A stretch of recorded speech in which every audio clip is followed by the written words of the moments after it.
এই যে গাড়িটা দেখতে পারতেছেন, এই গাড়িটা হচ্ছে এমজি গাড়ি, এমজি কোম্পানির গাড়ি। এই যে দেখেন, তো এই গাড়িটা হচ্ছে অনেকদিন ধরে এখানে পড়ে রয়েছে।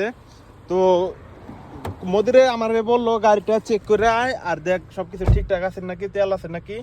তো গাড়িটার মধ্যে তেলও আছে, আর গাড়িটা বেশি কিলো চলেও নাই, গাড়িটা সবকিছু ঠিকঠাক আছে। এই যে দেখেন, তো সমস্যা কি জানেন, গাড়িটার এসি ঠান্ডা হচ্ছে না। আমি এখানে 10 মিনিট গাড়িটা চালু করে রাইখা দিছি, তো গাড়িটার এসি ঠান্ডা হইতেছে না। তো তার জন্য আর 5 মিনিট এইখানে দেরি করব। যদি গাড়িটার এসি ঠান্ডা হয় তাহলে আমি গাড়িটা নিয়ে যাবো অবশ্যই, এটা বাড়াই যাবো আর কি, বাড়াই দেবো।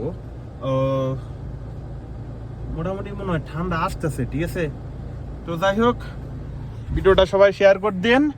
আর একটা অনুরোধ ভাই আপনাদেরকে, ঠিক আছে ভাই, আমার এইটা নতুন পেজ, সবাই ফলো করে দিন, ঠিক আছে।